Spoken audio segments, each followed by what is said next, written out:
गीता अ18 के श्लोक नंबर 62 में भगवान स्वयं कह रहे हैं कि अर्जुन उस परमेश्वर की शरण में जा जिसकी कृपा से परम शांति व शाश्वत स्थान अर्थात सतलोक को प्राप्त होगा।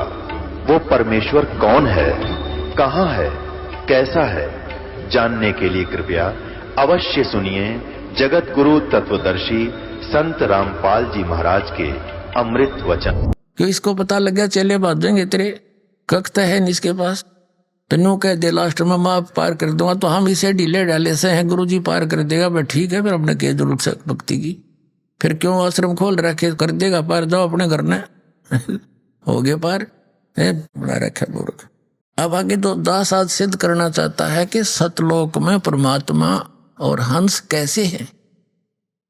अब दिखाता हूं आपको 149 पृष्ठ पर, ये इसी की अमरलोक नामक पुस्तक के पृष्ठ नंबर 147 से प्रारंभ है सतलोक की अकय कहानी, या नीचे है 10 मुकामी रेखता। ये कबीर साहब की वाणी है। कहते हैं चला जब लोक को शोक सब त्यागिया, हंस को रूप सतगुरु बनाया। अब धर्मदास जी कहते हैं जब मैं सतलोक को गया परमात्मा के साथ, उन्होंने सतगुरु ने मेरा हंस यानी सुंदर रूप बना दिया, बहुत सुंदर रूप, वहां के वहीं जैसा जैसे 16 सूर्य की शरीर होता है। अब 149 पृष्ठ पर वो 10 मुकामी रेखते पढ़ते हुए आ रहे हम। नीचे आगे यहां पर क्या बताते हैं, काया आनंद सौफंद सब छोड़िया, तहां चढ़ हंस गो दे तरेरा। काया आनंद, काय है यो, काय आनंद का फंद छोड़िया, पहुंचे जहां सतलोक मेरा, अनसनी हंस सब गाए बजाए के, साज के कलश मोहे लेन आए। ओए है, हंसनी यानी स्त्री रूप में और हंस पुरुष रूप में। हंसनी हंस सब गा बजाए के, साज के कलश मोहे लेने आए। जुगन जुगन के बिछड़े मिले, तुम आई के, और प्रेम कर अंग सो अंग लाए। सारा न सीने से लगाया मुझे वहां पर। पुरुष ने दरस जब दीना हंस को, तपन बहु जन्म की तब नसाए। 150 पृष्ठ पर उसी के अमरलोक के साहिब बंदगियाला की है। पलट के रूप जब 100 की निया, मन हूं तब भानु सोडस उगाए। पूप के दीप पयूष भोजन करे, शब्द देह तब हंस पाए, शब्द देह तब हंस पाए। पुष्प के सेहरा हंस और हंसनी, सचिदानंद सिर छतर छाई। स्त्री और पुरुष परमात्मा के सिर पे, सचिदानंद परमात्मा के सिर पे छतर पकड़ रखा था उन्होंने। अब ये कहता है ना, देख इसकी सारी पोल खुल जाएगी शायद से। अब ये क्या कहता है कि वो शब्द जो है नी अक्षर है, नी शब्द है, वो वाणी से बाहर की बातें हैं। अब परमात्मा की वाणी लिख रहा है, अनुवाद गलत कर रहा है मूर्ख बनाने के लिए। ये देखो, ये प्रश्न नंबर 152 पर उसी अमरलोक पुस्तक के ये क्या कहते हैं, सतगुरु कहत पुकार के हृदय करो विचार। ये सारी वाणी है। नी अक्षर चीना नहीं बिन सतगुरु उपदेश, आदि गुरु का ज्ञान लेकिन पुकार कबीर। नाम कहे सो भूल है, ज्ञान लखे सो थीर। नी अक्षर जब पावे, जब गुरु होए दयाल। यहाँ देखो, नी अक्षर शब्द है और सुरत नृत्य से जाप, उसका जाप करना है, वो शब्द है। अब कबीर साहब कहते हैं आदि नाम हमने भाग सुनाया, और ये मूर्ख जीव मरब नहीं पाया। कबीर साहब कहते हैं सार शब्द को, आदि नाम को, नी शब्द को, नी अक्षर को मैंने बोल कर सुना रखा, उसका सुरत नृत्य का जाप है। जीव से जाप नहीं करना, वो वाणी का विषय इसलिए नहीं है कि बोल कर जाप नहीं करना। अब इस मधु परमहंस की पुस्तक वही अमरलोक के पृष्ठ 42 पर और क्लियर कर रखा है, देखना। ये वो अमरलोक है, वही पुस्तक है इसकी।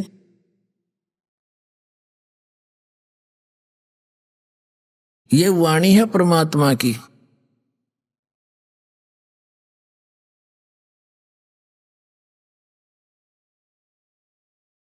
यहां देखिएगा 41 पृष्ठ पे दिखाते हैं पहले आपको, लेकिन ये समझ नहीं सका परमात्मा को, कैसे समझाइए बता।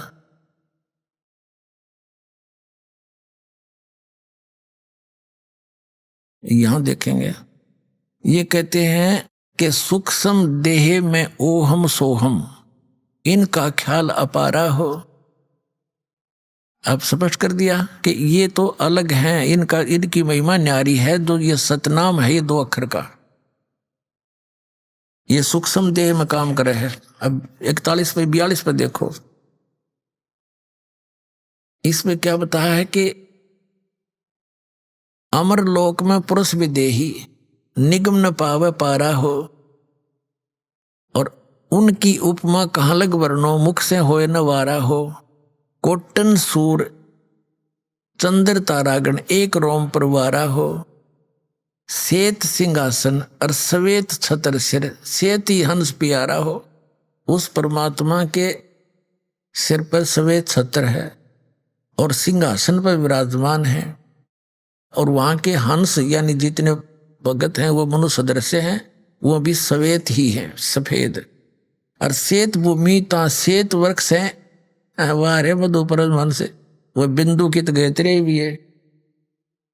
कहते वहां श्वेत भूमि है सतलोक की, और वहां सफेद वृक्ष भी है। और श्वेत कला सुहेला हो, और पारस पान लेहु तुम सुकृत, तब देखो दरबारा हो। कह कबीर सुनो धर्मदासा, तुमसे हुई निर्धारा हो। अब इसमें स्पष्ट हो गया कि वहां सफेद भूमि है, सतलोक न्यारा है, परमात्मा सिंहासन पर विराजमान। यह परमात्मा की वाणी है, लेकिन यह परमात्मा का चोर ये समझ नहीं पाए। अपने आत्माओं, अब देखिएगा, ये भक्ति का चोर नामक एक पुस्तक है इस मधु परमहंस जी की, और उनते चोर बतावे है। अरे आप देखिए क्या, ये कहां से छपी है, ये वही है इनका सारा सांग है।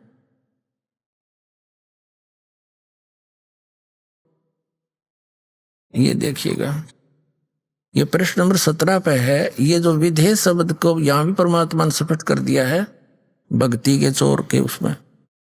यह परमात्मा की वाणी है। धर्मनी मोहे न व्यापे माया कैन सुनन की है ये काया।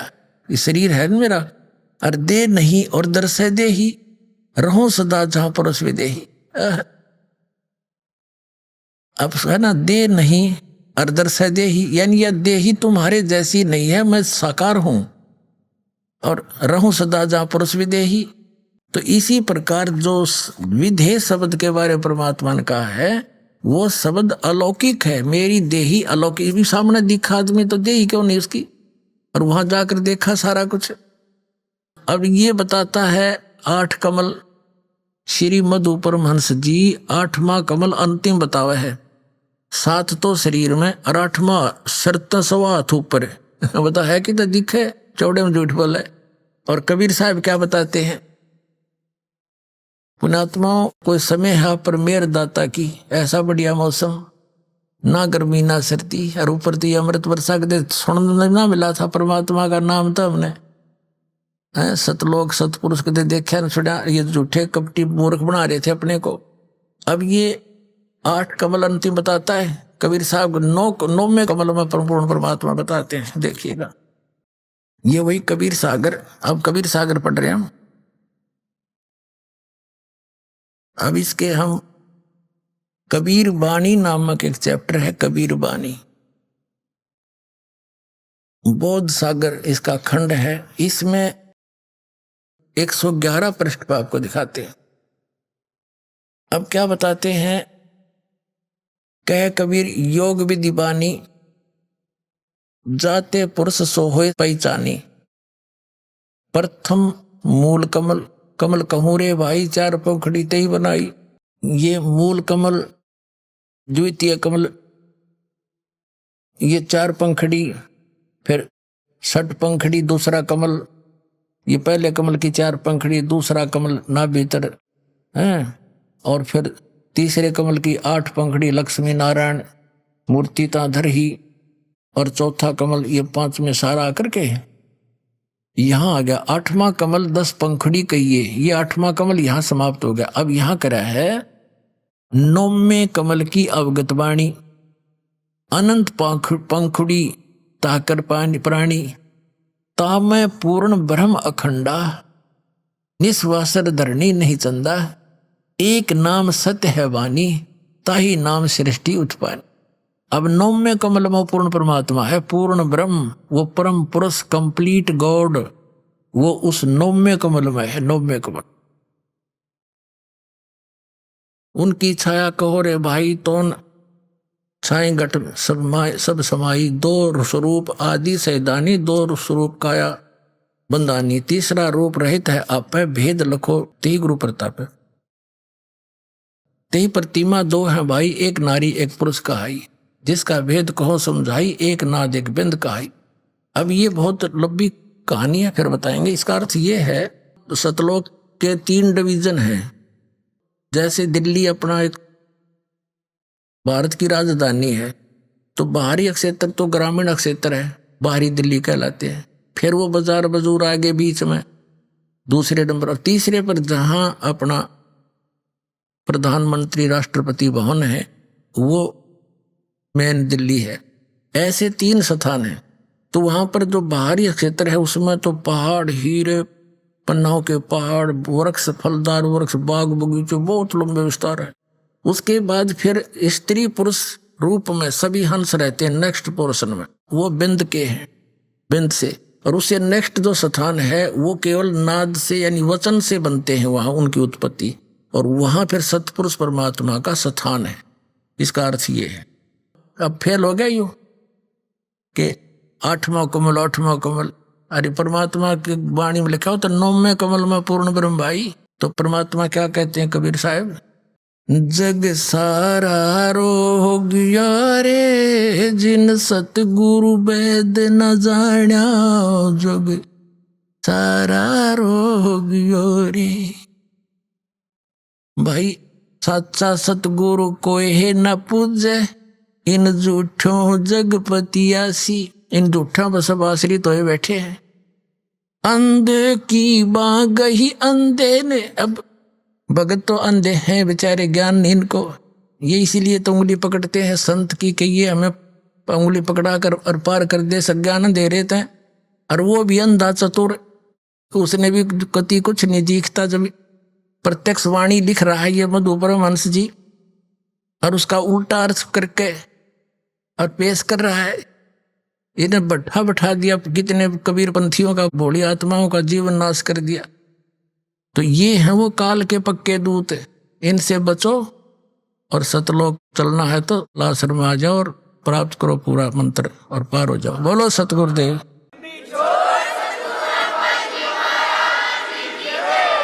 परम पिता परमात्मा पूर्ण ब्रह्म सर्व सृष्टि के रचनहार कुल मालिक कबीर परमेश्वर जी, ये हम सभी आत्माओं के पिता हैं, जनक हैं। ये परमात्मा हमारे दुख में दुखी होते हैं और हमें यहाँ काल के जाल में फंसे हुए देख कर ये हमें यहाँ से निकलने की विधि बताने के लिए स्वयं ही सतलोक से चलकर आते हैं।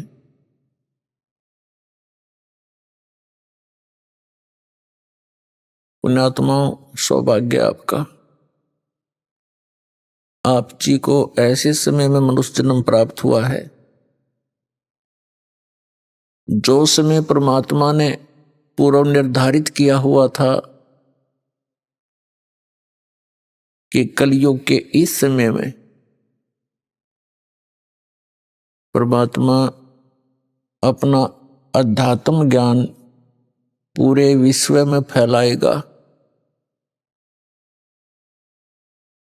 और सभी प्राणी परमात्मा के इस ज्ञान को ग्रहण करके इस यथार्थ मोक्ष मंत्र को, सतनाम को ग्रहण करके सभी अपने सतलोक में चले जाएंगे। अपने आत्माओं, जैसे आप जी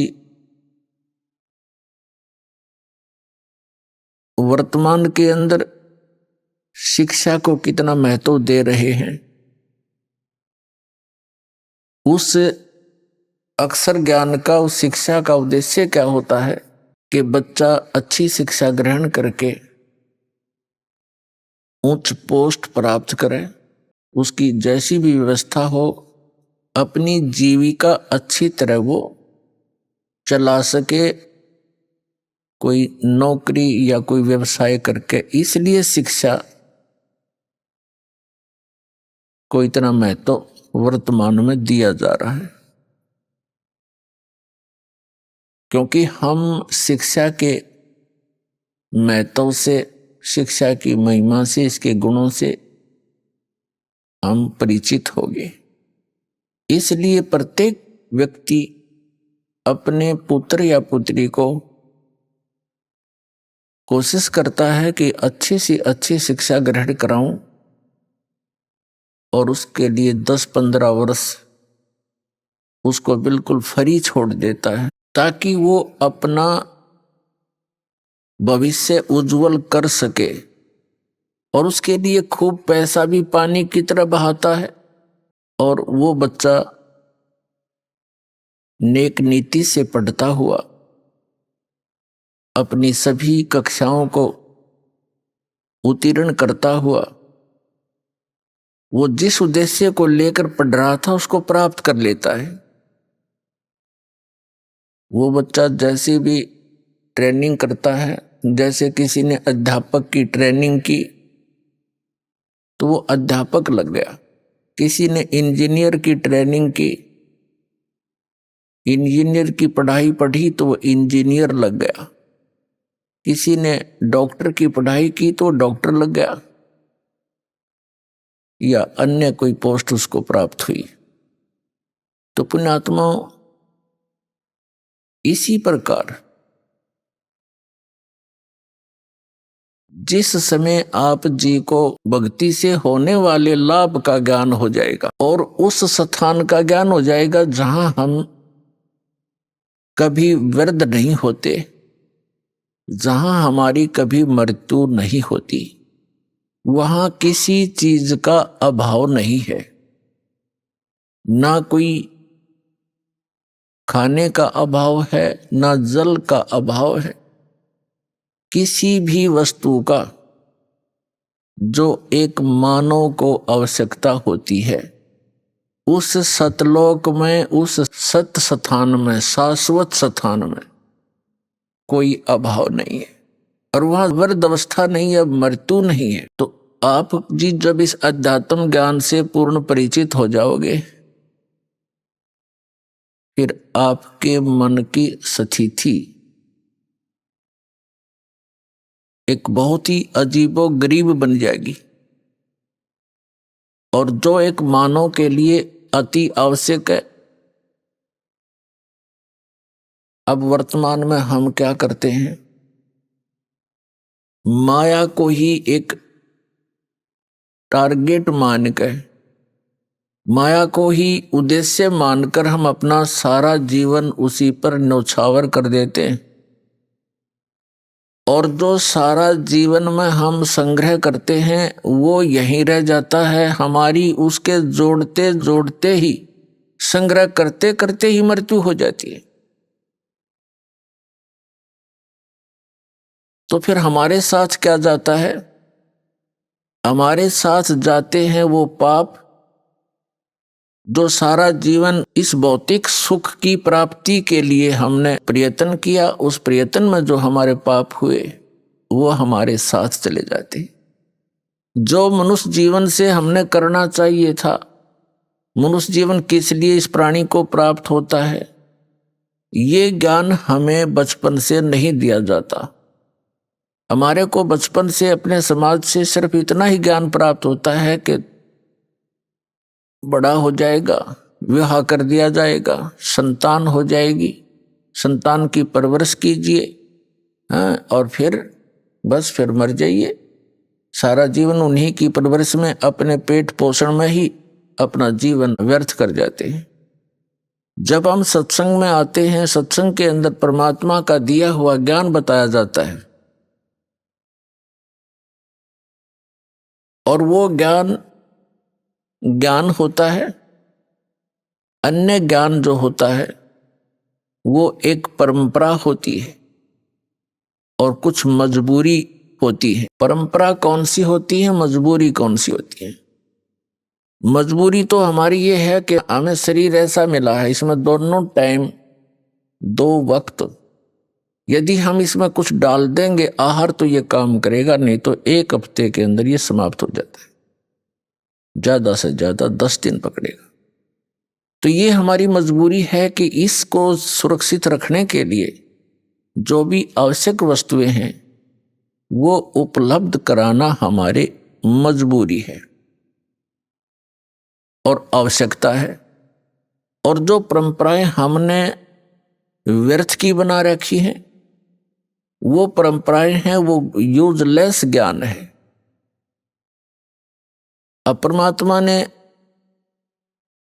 आकर के हमें ये जानकारी दी है कि तुम जहां रह रहे हो ये लोग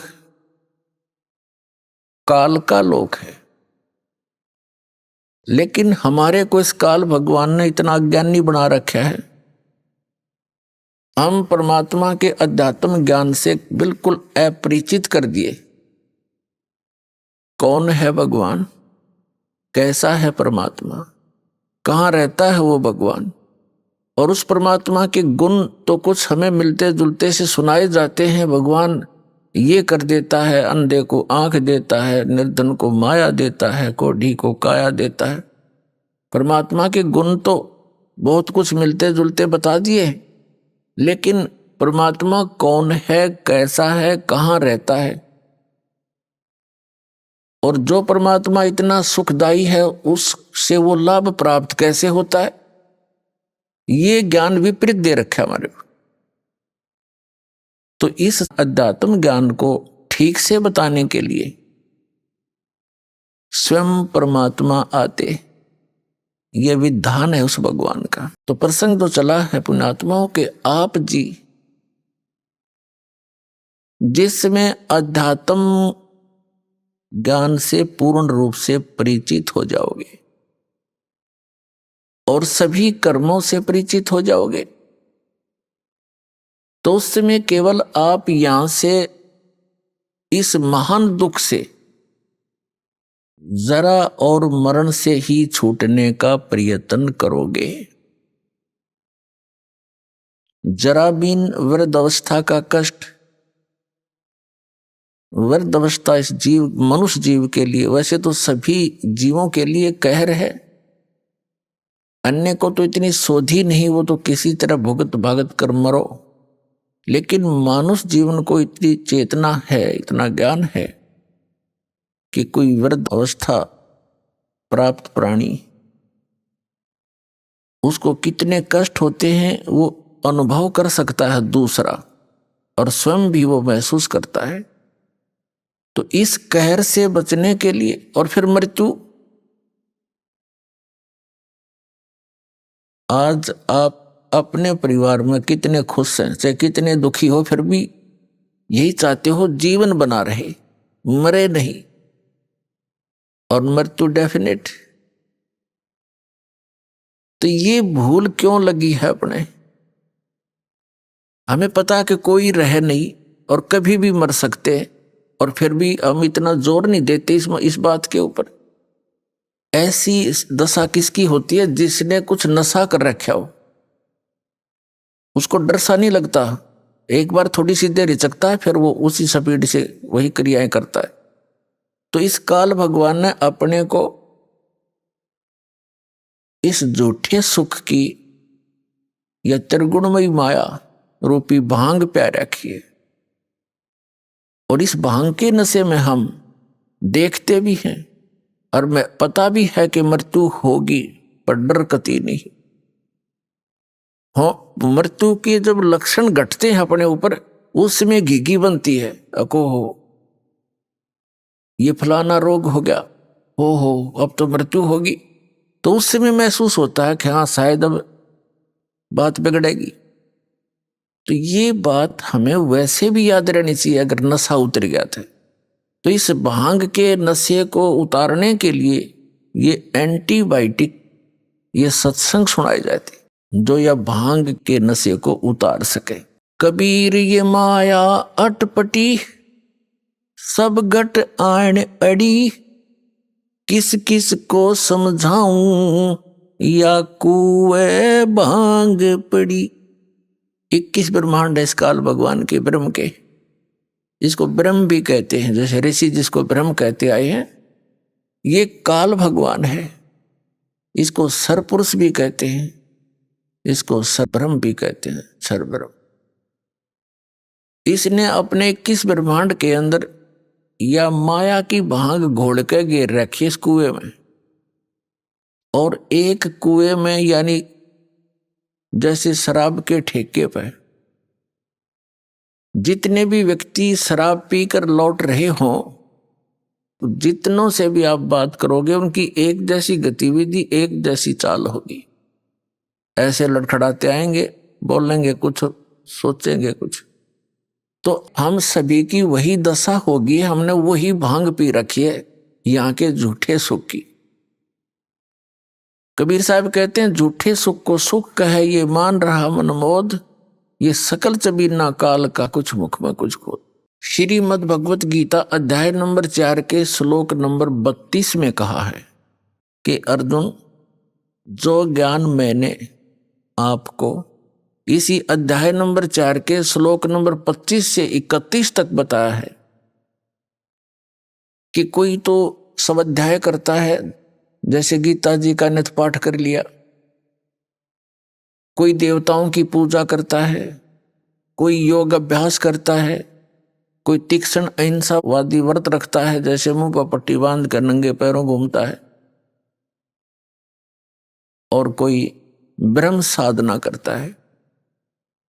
ये सभी साधक अपनी साधना को पापनाशक जानते हैं, यानी पापनाश मीन पापनाश होंगे तो मोक्ष होगा, यानी मोक्षदायक मानते हैं। यदि इनको ये पता लगे कि ये साधना ठीक नहीं है तो इसको तुरंत त्याग देंगे। इसलिए चौथे अध्याय के 32वें श्लोक में कहा कि अर्जुन, सच्चिदानंद घन ब्रह्म की वाणी में ब्रह्मण मुखे, यहां अनुवादकर्ताओं ने गीता जी में गड़बड़ी कर रखी है। ब्रह्मण मुखे का अर्थ इन्होंने गलत कर दिया, वेद की वाणी लिख दी। नहीं, श्रीमद् भगवत गीता अध्याय नंबर 17 के श्लोक नंबर 23 में यही अनुवाद करता ब्रह्मण का अर्थ करते हैं सच्चिदानंद घन ब्रह्म, यानी परम अक्षर ब्रह्म। तो यहां हमने चौथे अध्याय के 32वें श्लोक में ब्रह्मण मुखे का अर्थ सच्चिदानंद घन ब्रह्म के मुख से बोली गई अमृत वाणी में धार्मिक यज्ञों की, यज्ञ माने धार्मिक अनुष्ठानों की जानकारी विस्तार से कही गई है, और वो तत्व ज्ञान है जो परमात्मा ने अपने मुख कमल से बोला है। वाणी, वो तत्व ज्ञान है, उसमें यथार्थ ज्ञान है। चौथे अध्याय के 34वें श्लोक में कहा कि उस तत्व ज्ञान को जो सच्चिदानंद घन ब्रह्म ने अपने मुख कमल से बोला है, यहां अवतरित होकर यहां आकर के, उस ज्ञान को तू तत्वदर्शी संतों के पास जाकर समझ, उनको दंडवत प्रणाम करने से, विनम्र भाव से, कपट छोड़ के नम्रता पूर्वक, सरलता पूर्वक प्रसन्न करने से वे तत्वदर्शी संत तुझे तत्व ज्ञान का उपदेश करेंगे। ये सलाह दे दी गीता ज्ञानदाता ने अर्जुन को। इससे सिद्ध है कि गीता ज्ञानदाता संपूर्ण अध्यात्म ज्ञान से परिचित नहीं है। ऑप्शन छोड़ दिया कि वो तत्व ज्ञान तो तत्वदर्शी संत बताएंगे, और वो परमात्मा के द्वारा स्वयं आकर बोली हुई वाणी में लिपिबद्ध होता है। अपने आत्मा गीता अध्याय नंबर 7 के 12 से लेकर 15 में एक निर्णायक ज्ञान दिया है। गीता ज्ञानदाता कहता है कि तीनों गुणों के द्वारा जो कुछ भी हो रहा है, रजगुण ब्रह्मा से उत्पत्ति, सतगुण विष्णु से स्थिति और तमगुण शिवजी से संहार जो हो रहा है, इसका निमित्त कारण मैं हूं, काल कहता है। लेकिन मैं इनमें नहीं हूं और ये मुझ में नहीं है, यानी वो इनसे भिन्न है, तीनों से, इनका पिता है। और ये निमित्त क्यों है? क्योंकि इसको श्राप लगा हुआ है 1 लाख मानव शरीरधारी प्राणियों का नित्य मारकर आहार करने का, सूक्ष्म शरीर से गंध निकाल कर खाने का, इसको श्राप लगा हुआ। तो इसलिए इसने तीनों अपने पुत्रों से ये व्यवस्था यहां की बनवा रखी है। तो ये क्या कहता है कि ये त्रिगुण में ही मेरी माया, रजगुण ब्रह्मा, सतगुण विष्णु, तमगुण शिवजी द्वारा फैलाया गया यू जाल बड़ा खतरनाक है। और जो व्यक्ति मेरी भक्ति करते हैं यानी ब्रह्म साधना करते हैं, ये इन रजगुण ब्रह्मा, सतगुण विष्णु, तमगुण शिवजी से ऊपर के लाभ को प्राप्त करते हैं। अब 7वें अध्याय के 15वें श्लोक में गीता ज्ञानदाता कहता है कि जिनकी बुद्धि त्रिगुणमयी माया के द्वारा हरी जा चुकी है, यानी जो श्री ब्रह्मा, श्री विष्णु, श्री शिवजी की भक्ति से आगे सोचते ही नहीं, इन्हीं से प्राप्त अक्षीणिक ज्ञान लाभ को प्राप्त करके प्रसन्न रहते हैं, वे राक्षस स्वभाव को धारण किए हुए मनुष्यों में नीच दूषित कर्म करने वाले मूर्ख मेरी भक्ति भी नहीं करते, मुझे नहीं बचते, यानी ब्रह्म साधना नहीं करते, वो नीचे के अन्य देवताओं की पूजा करते हैं। अब 7वें अध्याय के 16 से लेकर 18 तक मंत्र में गीता ज्ञानदाता अपनी साधना के विषय में कहता है। ये ब्रह्म है, श्री कृष्ण के अंदर बोल रहा है। श्री कृष्ण का तो केवल माउथ यूज कर रहा है स्पीकर की तरह। ये कह रहा है कि मेरी साधना भी 4 प्रकार के करते हैं। अर्थार्थी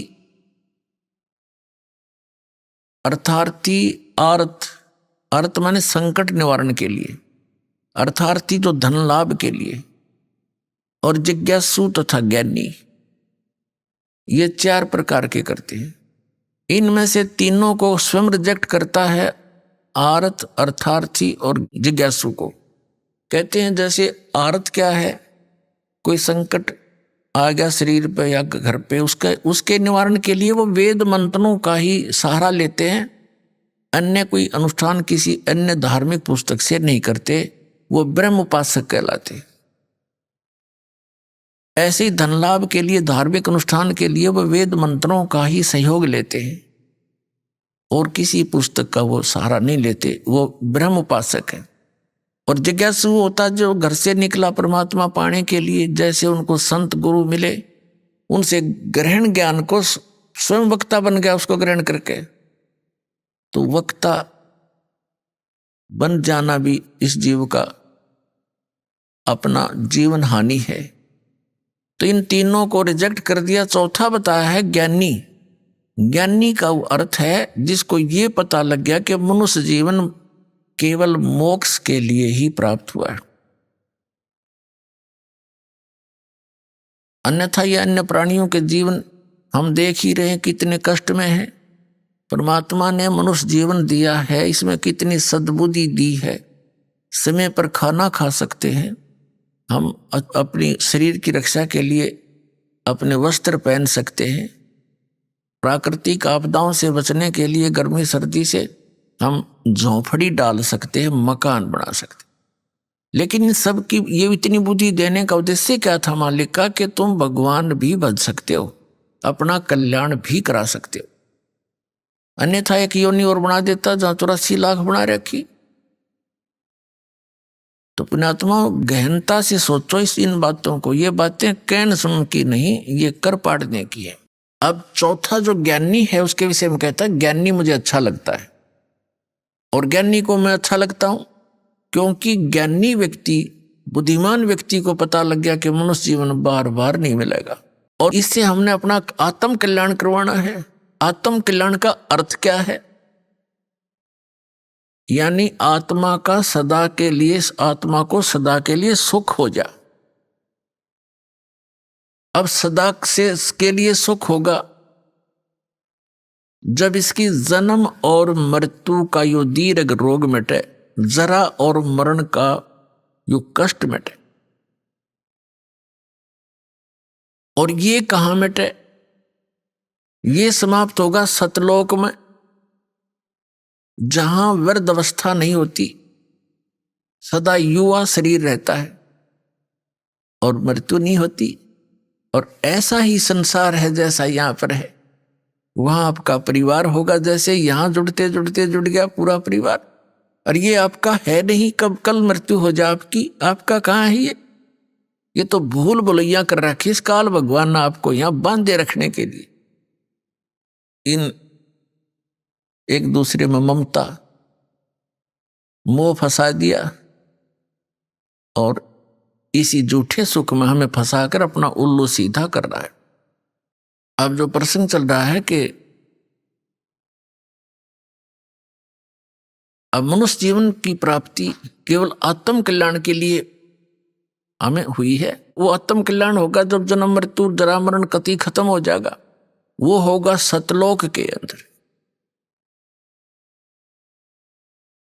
अपने आत्माओं, गीता जी अध्याय नंबर 7 के श्लोक नंबर 18 में कहा है गीता ज्ञानदाता ने कि ये ज्ञानी आत्मा है तो उदार, उदार माने अच्छी है, नेक आत्मा है, लेकिन इनको तत्वदर्शी संत ना मिलने के कारण ये मेरे वाली अनुत्तम अर्थात यूजलेस इस घटिया गति में ही सचित रहे। अब यहां गीता ज्ञानदाता अपने से मिलने वाली यानी ब्रह्म साधना से होने वाली गति अर्थात मोक्ष को भी अनुत्तम बता रहा है।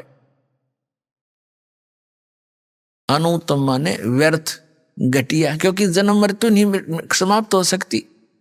जैसे गीता अध्याय नंबर 2 के श्लोक 12 में, गीता अध्याय नंबर 10 के श्लोक नंबर 2 में गीता ज्ञानदाता कहता, अर्जुन तेरे और मेरे बहुत जन्म हो चुके, तू नहीं जानता मैं जानता। यूं ना सोच कि हम आज ही हुए हैं, आगे भी होंगे और पहले भी हो चुके हैं। इससे सिद्ध हो गया कि गीता ज्ञानदाता ये ब्रह्म है, और ब्रह्म की पूजा करने वाला उसका पुजारी भी जन्म मृत्यु में ही रहेगा, क्योंकि वो उसका उपास्य इष्ट भी जन्म मृत्यु में है ब्रह्म। तो इससे भी आत्म कल्याण नहीं हुआ। गीता अध्याय नंबर 8 के श्लोक नंबर 13 में गीता ज्ञानदाता कहता है कि ओम इति एकाक्षरम ब्रह्म विहारण माम अनुसमरण ये परियाति तजन देहम सयाति परमाम गति। मुझ ब्रह्म का केवल एक ओम मंत्र है, नथिंग एल्स। और जो उच्चारण करते हुए इसका सेवन करता हुआ शरीर छोड़कर जाता है, सयाति परमाम गति। वो ओम से अर्थात ओम है ब्रह्म का मंत्र, ब्रह्म की साधना। ब्रह्म की साधना करने वाले ओम से जो गति होएगी वह गीता ज्ञानदाता वाली गति है। ओम से जो गति होएगी वो क्या होएगी? ओम ब्रह्म की उपासना का मंत्र है, और ओम मंत्र से ब्रह्मलोक प्राप्ति होएगी। गीता अध्याय नंबर 8 के श्लोक नंबर 16 में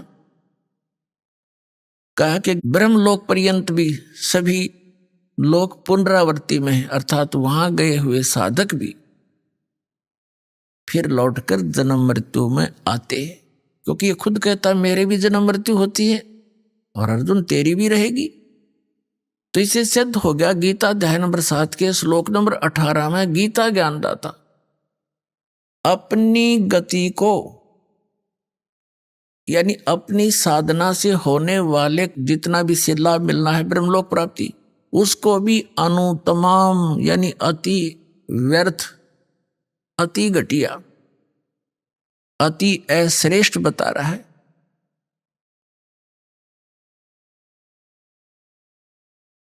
और गीता अध्याय नंबर 7 के श्लोक नंबर 19 में कहा है कि बहुनाम जन्मानाम अन्ते ज्ञानवान माम प्रपद्यते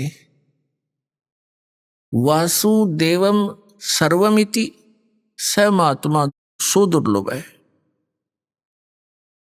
क्या बताता गीता ज्ञानदाता कि बहुनाम जन्मानाम अन्ते ज्ञानवान माम प्रपद्यते, बहुत बहुत जन्मों के को व्यर्थ करके किसी एकाध अंत के जन्म में ये ज्ञानी आत्मा मेरी भक्ति करते हैं। माम प्रपद्यते मुश्किल से कहते हैं, बाकी अन्यथा और ही साधनाओं में लगे रहते हैं जो बिल्कुल व्यर्थ होती हैं। लेकिन बहुनाम जन्मानाम अन्ते ज्ञानवान माम प्रपद्यते और वासुदेव सर्वमिति स महात्मा सुदुर्लभ है कि बहुत बहुत जन्मों के किसी अंत के जन्म में ज्ञानवान यानी ज्ञानी आत्मा माम प्रपद्यते मेरी भक्ति करते हैं। और जो ये बताने वाला महात्मा तो बहुत दुर्लभ है, बड़ी मुश्किल से मिलेगा तुझे। क्या कि वासुदेव सर्वमिति, कि वासुदेव ही सब कुछ है। अब यहां इन गीता अनुवादकर्ताओं ने अनरस कर डाले, इन्होंने श्री कृष्ण जी को वासुदेव सिद्ध कर दिया, जबकि वासुदेव तो श्री कृष्ण जी के फादर थे। और वासुदेव नाम इन्होंने कहां से रखा? वेदों से। वेदों में वासुदेव का अर्थ है वो परमात्मा जिसका सबके ऊपर कंट्रोल हो, ओवरऑल कंट्रोलर, यानी कुल का मालिक, नॉन एज वासुदेव, उसको वासुदेव कहते। अब यहां गीता ज्ञानदाता कहता है कि वासुदेवम सर्वमिति स महात्मा सुदुर्लभ है। ये बताने वाला कि वो वासुदेव ही सब कुछ है, उसी से तो पूर्ण मोक्ष होगा, उसी की भक्ति से जरा और मरण यानी वृद्धावस्था और बुढ़ापे के दुख मिटेंगे। उसके अतिरिक्त किसी को भी इष्ट रूप में पूजना नहीं चाहिए। और वो परमात्मा कौन है, कहाँ रहता है, कैसा है, उसके पाने की, वहां जाने की कौन सी विधि है, कौन सा मेथड है, तो ये जानकारी देने वाला महात्मा सुदुर्लभ है, बड़ी मुश्किल से मिलेगा। एक समय आदरणीय गरीबदास साहिब जी को वो पूर्ण परमात्मा परम अक्षर ब्रह्म मिले, जिसमें आदरणीय गरीबदास साहिब जी गांव छुड़ानी, जिला झज्जर, हरियाणा वाले 10 वर्ष के बालक थे। खेतों में अपने गौवें चरा रहे थे, अपने ही खेतों में। ये किसान घर में जन्म था। श्री आदरणीय गरीबदास साहिब जी गांव छुड़ानी, जिला झज्जर में एक जाट किसान परिवार के अंदर जन्मे थे। बहुत बड़े जमींदार थे ये, 1400 एकड़ जमीन थी इनकी। और अपने ही खेतों में अपने ही गौओं को चरा रहे थे। कुछ सहयोगी और भी पाली नौकर थे, कुछ दूसरे गांव के अन्य साथी पाली भी वहां गौवें चरा रहे थे। पूर्ण परमात्मा अपने विधान अनुसार वो कबीर परमेश्वर सतपुरुष परम अक्षर ब्रह्म सतलोक से चलकर आया, जो विधान है उस परमात्मा का। और यहां आता किस उद्देश्य से? वो तत्व ज्ञान बताता है। ऋग्वेद मंडल नंबर 9 सूक्त नंबर 86 के मंत्र 26 और 27 में स्पष्ट किया है कि वो कबीर देव, कबीर साहब, कबीर परमात्मा ऊपर तीसरे मुक्ति धाम में रहता है, सतलोक में, और सतलोक के भी तीसरे फिर भी पृष्ठ में उस भाग में रहता है, एक बहुत बड़े गुम्बद में, बहुत बड़े आसन के ऊपर, सिर पर छत्र है और मुकुट पहने है, राजा के समान सिंहासन पर विराजमान है वो परमात्मा। और वहां उसका एक रोमकूप में करोड़ सूर्य मिला दे, करोड़ चंद्रमा, ऐसी शोभा है उस बालक की। लेकिन यहां जब आते हैं, अपने उस शोभा को हल्का करके, सरल करके स्वरूप को आते, नहीं तो एज इट इज आ जावे तो हम उसको उनको देख नहीं सकते, चरम दृष्टि देख नहीं सकती। तो अपने रूप को सरल करके यहां आते हैं और उन श्रेष्ठ आत्माओं को मिलते हैं जो दृढ़ भक्त होते हैं। उनको किस उद्देश्य से मिलते हैं? उनको तत्व ज्ञान से परिचित कराते हैं, उपदेश करने के उद्देश्य से वो परमात्मा सतलोक से चलकर आते हैं, सह शरीर आते हैं। और यहां आता किस उद्देश्य से? वो तत्व ज्ञान बताता है। ऋग्वेद मंडल नंबर 9 सूक्त नंबर 86 के मंत्र 26 और 27 में स्पष्ट किया है कि वो कबीर देव, कबीर साहब, कबीर परमात्मा ऊपर तीसरे मुक्ति धाम में रहता है, सतलोक में, और सतलोक के भी तीसरे फिर भी पृष्ठ में उस भाग में रहता है, एक बहुत बड़े गुम्बद में, बहुत बड़े आसन के ऊपर, सिर पर छत्र है और मुकुट पहने है, राजा के समान सिंहासन पर विराजमान है वो परमात्मा। और वहां उसका एक रोमकूप में करोड़ सूर्य मिला दे, करोड़ चंद्रमा, ऐसी शोभा है उस बालक की। लेकिन यहां जब आते हैं, अपने उस शोभा को हल्का करके, सरल करके स्वरूप को आते, नहीं तो एज इट इज आ जावे तो हम उसको उनको देख नहीं सकते, चरम दृष्टि देख नहीं सकती। अभी आपने सुने संत रामपाल जी महाराज के मंगल प्रवचन। आइए अब सुनते हैं संत रामपाल जी महाराज से नाम दीक्षा लेकर सतभक्ति करके अद्भुत लाभ प्राप्त करने वाले अनुयायी के विचार। दर्शकों, आज हम आपको एक ऐसी श्रद्धालु का अनुभव सुनाने जा रहे हैं जिनके जीवन में दुखों ने इस कदर प्रवेश किया कि मानो जीवन का अंत नजदीक आ गया हो। जी हां, आज हम आपको राजरानी जी का अनुभव सुनाने जा रहे हैं, जो सोनीपत हरियाणा की निवासी हैं। राजरानी जी ने हिंदू धर्म की ऐसी कोई भी भक्ति साधना नहीं छोड़ी जो उन्होंने ना की हो, परंतु सभी उपाय विफल रहे। चारों तरफ संकटों का ऐसा मंजर छाया कि प्रेत बाधाओं की काली शक्तियों ने उनके घर के चिराग को भी निगल लिया। अपनी इकलौती संतान को खोने के बाद राजरानी जी को आत्महत्या के सिवाय कोई और चारा नजर नहीं आ रहा था। जब राजरानी जी ने संत रामपाल जी महाराज से नाम दीक्षा ली तो उन्हें वे सभी सुख प्राप्त हुए जिनकी उन्होंने कभी कल्पना भी नहीं की थी। आइए अब सुनते हैं राजरानी जी की जुबानी उनके जीवन की यह प्रेरणादायक कहानी। नमस्कार जी। नमस्ते जी। क्या नाम है बहन जी आपका? मेरा नाम राजरानी है जी। बहन जी आप कहाँ से आई हैं? मैं गली नंबर 7 शिव कॉलोनी देवड़ू रोड से आई हूँ जी, सोनीपत। बहन जी संत रामपाल जी महाराज से नाम दीक्षा आपने कब ली? जी मैंने संत रामपाल जी महाराज से नाम दीक्षा 2013 में ली। बहन जी संत रामपाल जी महाराज से नाम दीक्षा लेने से पहले क्या आप कोई भक्ति साधना भी करती थी? हाँ जी सर, मैं ये राजस्थान में एक बाबा मोहन राम है, काफ़ी मशहूर, वहाँ पे मैं बचपन से ही जाती थी जब से मैंने होश संभाला था। तो फिर आप संत रामपाल जी महाराज की शरण में कैसे आई? जी मैं संत रामपाल जी महाराज की शरण में ऐसे आई कि मेरे जो घरवाला था उसको काफ़ी धार्मिक चीज़ें देखने का शौक़ था। वो टीवी पे सत्संग वगैरह ही सुनता था। तो एक दिन ड्यूटी से आए वो और ऐसे ही टीवी के चैनल बदल रहे थे और संत रामपाल जी महाराज का सत्संग लग गया। वो सत्संग सुनने लगे तो मेरे बच्चे और मैं जैसे बोल रहे थे तो वो बोलने लगे तुम लोग बाहर जाओ, जो ज्ञान मुझे चाहिए है आज मुझे वो ज्ञान मिला है।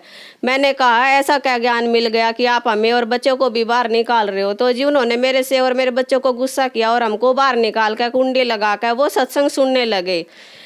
एक दो दिन वो ऐसे ही सत्संग सुनने लगे। मैं भी एक दो बारी जैसे उनको चाय वगैरह देने जाती तो मेरे कानों में भी कुछ वर्ड पड़े, तो मैं भी ये चीज़ नोट करने लगी कि जो ये संत बता रहे हैं बता तो ठीक भी रहे हैं, लेकिन पहली बार ऐसा संत देखा है जो सत कबीर को भगवान बता रहा है। वो तो एक कवि हुए हैं और जब मैंने इस चीज़ को नोट करना शुरू करा, थोड़ा थोड़ा सत्संग देखना शुरू करा, जब मुझे ये समझ में आई कि वाकई में ही संत रामपाल जी महाराज जी वो संत हैं जिन्होंने हमें ये बताया है कि सही भगवान सच्चा परमात्मा संत कबीर ही है। और वही ज्ञान देख के हमने SMS के जरिए ज्ञान गंगा पुस्तक मंगाई और मैंने और मेरे घर वाले ने वो पुस्तक पढ़ी और उस पुस्तक से और टीवी का सत्संग सुन के ही हम संत रामपाल जी महाराज की शरण में आए हैं। बहन जी, हमने सुना है कि जो भी श्रद्धालु संत रामपाल जी महाराज से नाम दीक्षा लेते हैं उनको बहुत सारे लाभ प्राप्त होते हैं, चाहे वो आध्यात्मिक हो, भौतिक हो, शारीरिक हो या मानसिक हो। तो क्या संत रामपाल जी महाराज से नाम दीक्षा लेने के बाद आपको भी कोई लाभ प्राप्त हुए? यस सर जी, मुझे भी बहुत सारे लाभ हुए हैं, क्योंकि मैं पहले जो भी भक्ति करती थी उससे मुझे कोई लाभ नहीं होता था। मेरा एक बेटा था 3.5 साल का, वो भूत प्रेत के चक्कर में ही खत्म हुआ था, क्योंकि जब उसकी तबीयत खराब हुई तो हम उसे अस्पताल लेके गए। अस्पताल जब हम लेके गए तो डॉक्टरों की समझ से बाहर हो रहा था कि इसको ये क्या दिक्कत हो रही है। तो वहाँ पे जो और काम करने वाले कर्मचारी थे उन्होंने मुझे बताया कि बहन जी आपको यहाँ पे नहीं लेके आना चाहिए इस बच्चे को, आप इस बच्चे को तो किसी शाणी वगैरह या तांत्रिक हो जाके पास लेके जाओ। और मैं वहाँ से सर जी उस लड़के को उठा के हॉस्पिटल से और किसी तांत्रिक के पास लेके भी गई, लेकिन उस तांत्रिक के मैंने पैर भी पकड़े, हाथ भी जोड़े कि आप मेरे बेटे को बचा लो, लेकिन उसने पता नहीं ऐसा क्या देखा, उसने कहा कि बेटा मैं कुछ नहीं कर सकता, इसको और कहीं भी लेके चली जा। और वो दूसरे दिन ही ख़त्म हो गया था। उसके बाद में मेरे और मेरे पति में बहुत ज़्यादा अनबन रहती थी। हम एक 1.5 महीना अनबोल हो जाते थे आपस में। हमारा ऐसा हो रहा था कि हमारा एक साथ रहना बहुत मुश्किल हो रहा था। उसके बाद में जब हम संत रामपाल जी महाराज की शरण में आए हैं तो मेरे घर में ना कोई कलेश होता है, ना कोई झगड़ा होता है। मैं जैसे बहुत ज़्यादा बीमार रहती थी। मेरा लड़का ख़त्म होने के बाद में मेरे 1-2 अबॉर्शन हुए थे, वो मशीन से हुए थे, तो मेरे पेट में ऐसे दर्द रहता था जैसे आग में जलन होती है। तो मैं अपने हस्बैंड को बोलती थी कि मेरी उम्र बहुत कम है, क्योंकि किसी दिन भी आकर मैं कुछ भी कर लूँगी, आखिर मैं कब तक जीऊँगी ऐसे ही। तो मैं ऐसे ही करते करते संत रामपाल जी महाराज की शरण में आ गई। और मैं ऐसे ही जैसे ही जब जोत लगाती संत रामपाल जी महाराज के चरणों में प्रणाम करती तो मैं यही बोलती थी, हे गुरुजी मुझे ठीक कर दो, हे संत रामपाल जी मुझे ठीक कर दो। ऐसे ही करते करते मुझे 1 साल के करीब हो गया था, जब एक दिन मुझे सपने में आया कि मेरे गुरुजी संत रामपाल जी महाराज मुझे पता नहीं कहाँ ऊपर उड़ा के लेके जा रहे हैं और मेरे से कह रहे बेटा तू जोत लगाती है जब क्या बोलती है, जोत लगाती है जब क्या बोलती है। मैंने कहा कि संत रामपाल जी महाराज जो मुझे कष्ट है मैं अपना कष्ट आपको बताती हूँ, और मुझे पता है कि मेरी उम्र बहुत कम है, मैं जी नहीं सकती, मेरे बच्चों को कौन पालेगा। तब मेरे परमात्मा ने कहा, संत रामपाल जी ने मुझे कहा देख बेटा आ जा, चल तुझे मैं क्या दिखाता हूँ। मैं कहा गुरुजी क्या दिखाओगे। तब संत रामपाल जी महाराज ने कहा कि बेटा जो तू बात कह रही है ना वो तो कब की सच हो चुकी है। मैंने कहा कि संत रामपाल जी महाराज क्या सच हो चुकी है। तब मुझे गुरुजी ने दिखाया कि जैसे मेरे घर में ही बहुत सारे आदमी इकट्ठे हो रहे हैं और एक बॉडी बीच में लेटा रखी है। मैंने कहा गुरुजी आप मुझे ये क्या दिखाने के लिए लेके आए हो। जब संत रामपाल जी महाराज ने कहा कि बेटा अगर मैं तुझे वैसे बोलता ना तो तुझे विश्वास नहीं होता, इसलिए मैं तुझे अपने आँखों से दिखाने के लिए लेके आया हूँ। अभी इस बॉडी का मुंह उगाड़ेंगे, जब तू देखना कि ये कौन है। और जब उस बॉडी का मुंह उगाड़ा तो वो मैं ही थी। और मैंने जब वो देखा कि मैं ये मर चुकी हूँ, मैं तो ये, और मुझे मेरे बच्चे भी दिखाई दे रहे, मेरे रिश्तेदार दिखाई दे रहे, मेरे बच्चे रो रहे हैं, मेरी मम्मी चली गई हमें छोड़ के, मेरी मम्मी चली गई छोड़ के। तब मैंने संत रामपाल जी महाराज से कहा कि संत रामपाल जी महाराज ये आपने मुझे क्या दिखा दिया। तब संत रामपाल जी महाराज ने कहा बेटा अगर मैं तुझे वैसे बोलता कि बेटा तुझे मैंने जीवन दान दिया है तो मेरी बातों पे शायद तू विश्वास नहीं करती, इसलिए मैंने तुझे अपने आँखों से दिखाया है। वो दिन है और आज मेरे शरीर में ना कोई दिक्कत है, ना मेरे घर में कोई परेशानी है, और आज मैं बिल्कुल सही हूँ। और मेरे जो रिश्तेदार ये बोलते थे कि रानी तू कभी ये भी कहती है कि ठीक है, हमेशा यही कहती है मैं बीमार हूँ। और आज वही मेरे रिश्तेदार ये कहते हैं कि इस रानी के शरीर में तो पता नहीं क्या डल गया, ये कैसे संत रामपाल जी महाराज की शरण में चली गई कि ये दिन रात काम करती रहती है, ये अब बैठती ही नहीं है। तो मैं तो यही कहूँगी कि संत रामपाल जी महाराज ने मुझे जीवन दान बख्शा है और आज मैं उन्हीं के दिए हुए सांसों के द्वारा जी रही हूँ। और जो पहले मेरे को एक एक रोटी के बारे में सोचना पड़ता था, मेरी आर्थिक स्थिति बहुत ज़्यादा कमज़ोर थी। मेरी दो बेटी हैं जो इतनी ज़्यादा बीमार रहती थी कि हम रोज़ डॉक्टरों के ही वहीं पे धक्के खाते रहते थे। जब से हमने संत रामपाल जी महाराज की शरण ग्रहण करी है, मेरे दोनों बच्चे बिल्कुल ठीक हैं। और मुझे 5 साल पहले हार्ट की परेशानी थी। मैंने पहले होली फैमिली हॉस्पिटल में दिखाया, फिर यहाँ सोनीपत में निदान हॉस्पिटल में दिखाया। निदान वाले डॉक्टर रमेश बत्रा ने मुझे कह दिया था कि आप जब तक जियोगे जब तक ये दवाई आपको खानी पड़ेगी, और मैं खाती भी थी और मुझे आंखों से बिल्कुल धुंधला दिखता था। ये जो नारंग डॉक्टर हॉस्पिटल है सोनीपत में, उसने मुझसे कहा कि बेटा जैसे आप दिक्कत बता रहे हो ऐसे तो मुझे आपकी कुछ नहीं लगती। डॉक्टर भी हैरान हो रहे थे कि आपकी टेस्ट में तो ऐसा कुछ नहीं आ रहा जो आप परेशानी बता रहे हो। और एक मुझे पूरे शरीर में इतना ज़्यादा दर्द रहता था कि ना मैं सो सकती थी ना मैं लेट सकती थी। मैं रोती थी और अपने हस्बैंड को बोलती थी कि मुझे जहर का इंजेक्शन लगवा दो, इस परेशानी से मैं बहुत ज़्यादा दुखी हो गई हूँ। लेकिन जब मैं संत रामपाल जी महाराज की शरण में आई हूँ, उस दिन के बाद से ना तो मैं कोई हार्ट की दवाई खाती हूँ, और मैं कई सालों से जो चश्मा लगाए हुए थी ना मैं कोई चश्मा लगाती हूँ। और जो मेरे शरीर में जो भी दर्द था आज मुझे कोई भी दर्द नहीं है। और परमात्मा की दया से आज मैं शरीर से बिल्कुल संतुष्ट हूँ। और आर्थिक स्थिति जो हमारी बहुत ज़्यादा खराब थी उससे भी आज हम अपनी आर्थिक स्थिति से बहुत खुश हैं। और जो मेरी बेटी थी वो पहले काफ़ी पढ़ने में बहुत ज़्यादा कमज़ोर थी, और आज वही मेरी बेटी इतनी एक्टिव है कि 400 में से 399 नंबर लेके आई है। और मैडमों ने भी ये कहा है कि राजरानी जी आपकी बेटी तो इतनी कमज़ोर हमें लगती थी, लेकिन पढ़ने में ये तो पता नहीं ऐसा आप क्या कर रहे हो कि जो इतने अच्छे नंबर लेके आ रही है। और आज मेरी दोनों की दोनों बेटियाँ पढ़ने वगैरह में बहुत ज़्यादा एक्टिव हैं। और वो पहले इतनी ज़्यादा बीमार रहती थी कि हम हमेशा डॉक्टरों के ही धक्के खाते रहते थे। संत रामपाल जी महाराज की कृपा से आज हमारे घर परिवार में बिल्कुल सुख शांति है।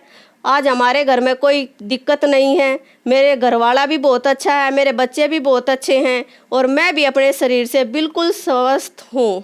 बहन जी, संत रामपाल जी महाराज से नाम दीक्षा लेने के बाद आपको लाभ ही लाभ मिले, तो जो श्रद्धालु आज आपको देख रहा है आप उन्हें क्या संदेश देना चाहेंगी? सर जी, मैं तो हाथ जोड़ कर विनती ही कर सकती हूँ कि आज दुख सबके घर में है, चाहे वो किसी प्रकार के भी हो, शारीरिक हो, मानसिक हो, आर्थिक स्थिति हो, हर कोई इंसान आज दुखी है। मैं तो हाथ जोड़ के यही प्रार्थना करूंगी कि संत रामपाल जी महाराज की शरण में आओ और अपने सभी कष्टों को दूर करो। और सबसे ज़्यादा जो हमारा कष्ट है वो है जन्म मरण का कष्ट। संत रामपाल जी महाराज हमें आज वो भक्ति दे रहे हैं जो हमें जन्म और मरण के चक्कर से छुटवाती है। मेरी हाथ जोड़ के सभी भाई भक्तों से यही विनती है कि संत रामपाल जी महाराज की शरण में आओ और अपना कल्याण कराओ। बहन जी, संत रामपाल जी महाराज की शरण में कैसे आ सकते हैं? संत रामपाल जी महाराज की शरण में आप काफ़ी चैनलों पे हमारे संत रामपाल जी महाराज का सत्संग आता है, उसके नीचे एक पट्टी आती है, उसके ऊपर कुछ फ़ोन नंबर दिए गए हैं। उन फ़ोनों पे आप कांटेक्ट करके, आजकल तो हर ज़िले में हर स्टेट में संत रामपाल जी महाराज के नामदान क्षेत्र खुले हुए हैं। आप उन फ़ोन से कांटेक्ट करके जो भी आसपास के आपके नामदान क्षेत्र हो वहाँ से आप नाम दीक्षा ग्रहण कर सकते हैं। धन्यवाद बहन जी। सत साहेब।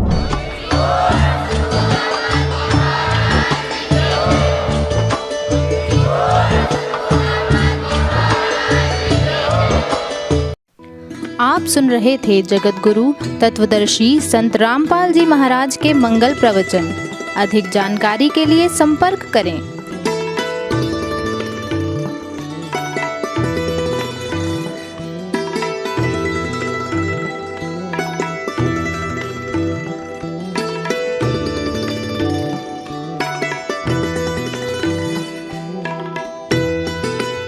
जगत गुरु तत्वदर्शी संत रामपाल जी महाराज जी के पावन सानिध्य में भक्ति की अलख जगाने तथा श्रद्धालुओं को सत्य भक्ति मार्ग का रास्ता दिखाने हेतु कनाडा के लोकप्रिय channel the TV NRI channel पर जगत गुरु तत्वदर्शी संत रामपाल जी महाराज जी के मंगल प्रवचनों का प्रसारण प्रतिदिन सुबह 7:30 बजे से 8:30 बजे तक तथा रात्रि 7:30 बजे से 8:30 बजे तक किया जा रहा है। इस सत्य भक्ति मार्ग को अपनाने के लिए अधिक से अधिक सत्संग प्रसारण देखें। इस सत्संग प्रवचन का सीधा प्रसारण संत रामपाल जी महाराज लाइव सत्संग YouTube चैनल और जगत गुरु संत रामपाल जी महाराज फेसबुक पेज पर भी देख सकते हैं।